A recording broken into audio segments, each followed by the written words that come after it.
Hi, I'm Ava. Today, I'm going to tell you my story. But before I continue, please share and subscribe to hear more stories like this. Ava, honey, can you please set the table? Your brother's football game runs late, but we're still having family dinner, Mom called from the kitchen. Again? This is the third time this week we've delayed dinner for Jake, I replied, reluctantly grabbing plates from the cabinet. You know how important his training is. Coach says he could get a scholarship next year. I rolled my eyes, arranging silverware. And my debate finals tomorrow aren't important? That's different, Ava. You know your father and I support your activities. Activities? Mom, I'm team captain. We're competing for state. Just set the table. Your father's picking Jake up soon. What about my science project? Dad promised to help me tonight. Mom sighed. Can't you work on it yourself? You're always so independent. Because I have to be. No one ever helps me with anything. Don't be dramatic, Ava. Your father works hard to provide for this family. He finds time for Jake's stuff, always. That's enough. Jake needs more support right now. And I don't? What about when I needed help after breaking my arm last year? Dad still went to Jake's game instead of staying with me at the hospital. That was an important game. The scouts were there. Right. And I was just in pain alone for hours. Got it. This was my life, always second place to my golden child brother. Jake, the football star, the social butterfly, Dad's pride and joy. Me, the afterthought daughter with the cute hobbies. The next morning, Dad didn't even wish me luck before leaving for work. Tell Jake I'll be at his practice later, he called out, the door slamming behind him. You'll do great today, my best friend Melissa said as we walked to class. Your parents coming to watch? What do you think? Jake has a scrimmage. Melissa squeezed my shoulder. Their loss. You're going to destroy the competition. Thanks, Mel. At least someone believes in me. Mr. Harrison said you're the best debater he's ever coached. I smiled. Speaking of, I need to review my notes during lunch. Always prepared. That's why you're going to win. I have to be. It's not like I have a cheering section like Jake does. You've got me, and the whole debate team. True, you guys are more family than my actual family sometimes. That afternoon, our team did win. I delivered the closing argument that clinched our victory. My phone remained silent, no congratulatory messages from family.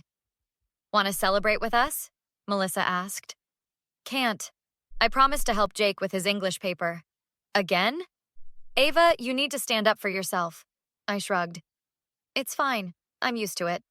It's not fine. You just won state and now you're going home to do your brother's homework? If I don't, Dad will be mad. Jake's future depends on maintaining his GPA, he always says. What about your future? Does anyone ever think about that? I didn't answer. We both knew the truth. The next week brought my wisdom teeth surgery, scheduled months in advance. Dad, remember you're picking me up tomorrow after my surgery? I reminded him at dinner. Dad frowned, glancing at Mom. Tomorrow? Isn't that Jake's birthday? My surgery is at 10 a.m. His party isn't until 5. We need to set up, Ava, Mom said. Maybe we could ask Mrs. Chen next door to get you? Mrs. Chen works on Fridays. Dad, you promised. Dad sighed. Fine, but I need to be back by noon for party preparations. The doctor said I'll need help afterward. I'll be on pain medication. You're always so independent, Ava. I'm sure you'll manage, Mom chimed in.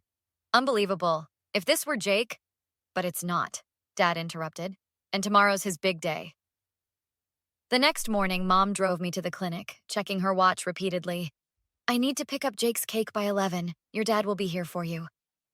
The surgery went smoothly, but afterward, I sat in the recovery room, groggy and in pain, for an hour past my pickup time. No Dad. We've tried calling your father, the nurse said. Is there someone else? I called Dad, holding an ice pack to my swollen face. Ava, I can't make it. We're decorating, and Jake's friends are coming early. It's only a mile home. You can walk, right? Walk? Dad, I just had surgery. I can barely... It'll be good exercise. Gotta go. The balloon delivery is here. Click. I stared at my phone in disbelief. Everything okay? The nurse asked. My dad can't come, says I should walk home. My voice cracked. The nurse's face hardened.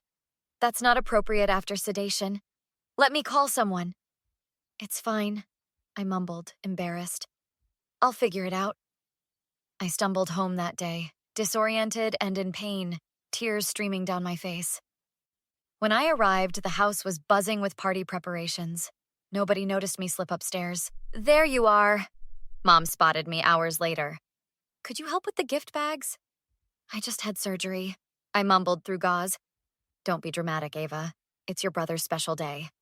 That night, as laughter drifted upstairs from Jake's party, something inside me broke. I decided. No more being the forgotten child. No more taking scraps of attention. Things would change. Monday morning, I approached my debate coach. Mr. Harrison, do you have a minute? For my star debater? Always. How was the weekend? Terrible, actually. My wisdom teeth surgery was Friday, and my dad made me walk home because of my brother's birthday party.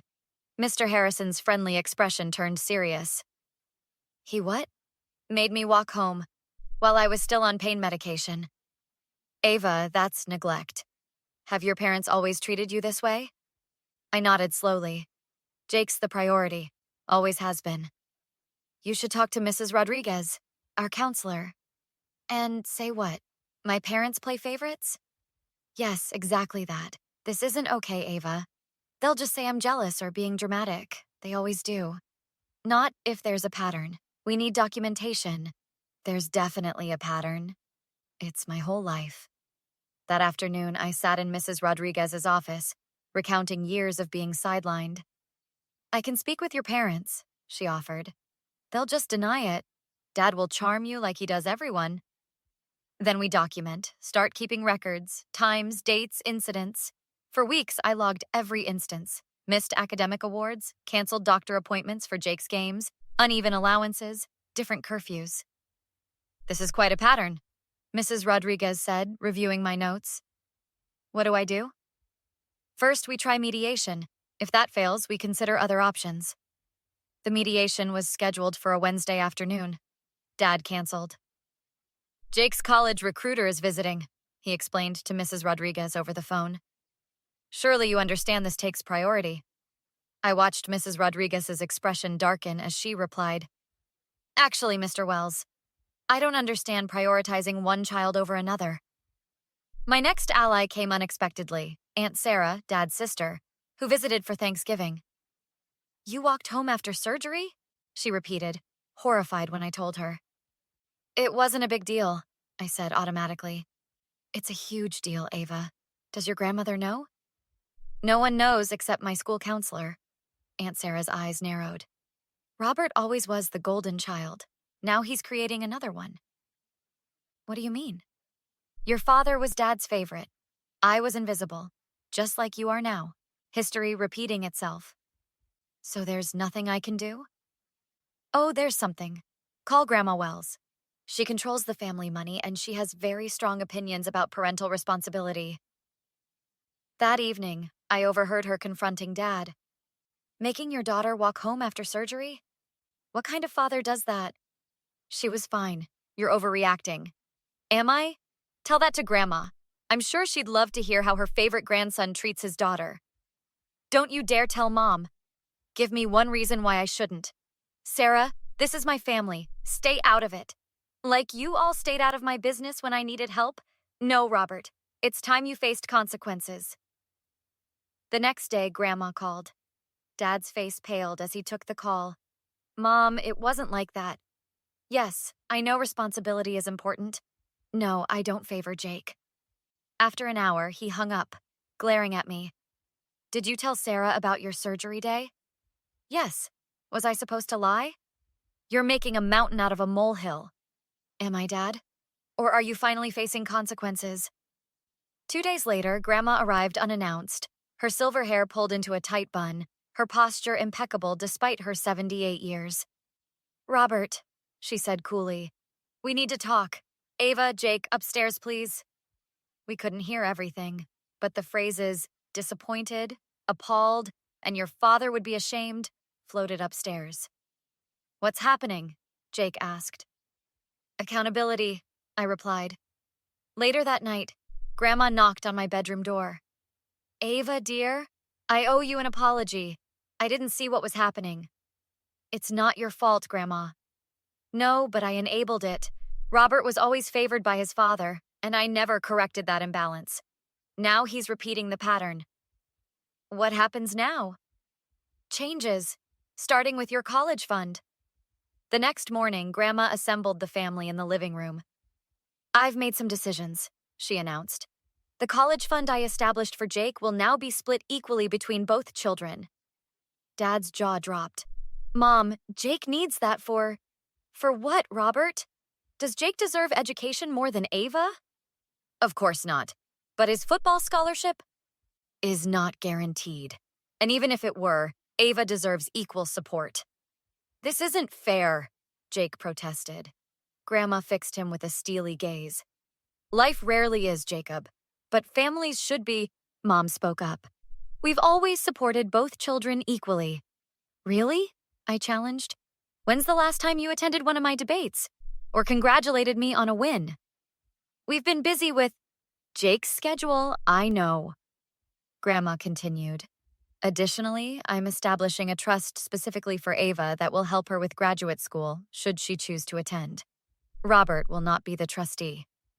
You're punishing me for being a dedicated father, Dad argued. No, I'm correcting an injustice. And there's more. My house, the one you've always assumed would be yours someday, Robert, will now be left to both Sarah and you, equally. That house has always been promised to me. Things change when promises are broken, like promising to pick up your daughter after surgery. Mom, you can't do this. I already have. The papers were signed yesterday. This is Sarah's doing, isn't it? This is your doing, Robert. Face the consequences of your actions. In the weeks that followed, the family dynamic shifted dramatically. Dad tried to win back Grandma's approval by suddenly showing interest in my activities.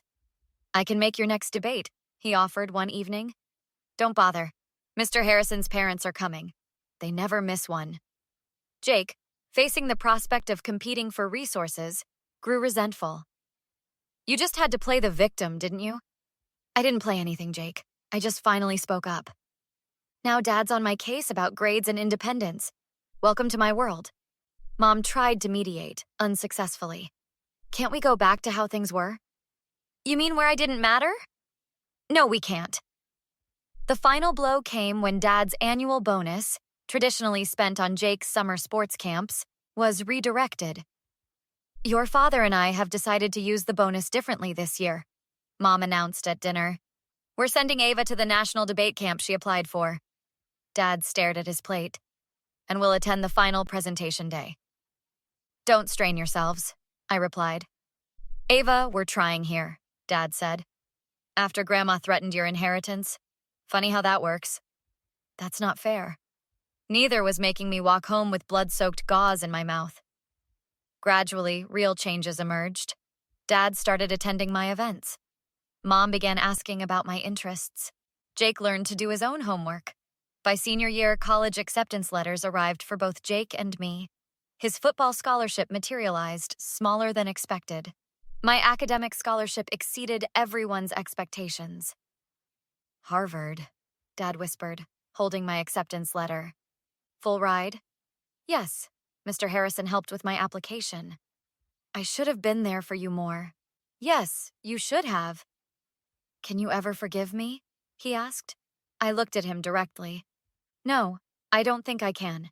You can earn my respect going forward, but what happened, making me walk home after surgery, years of neglect, that's unforgivable.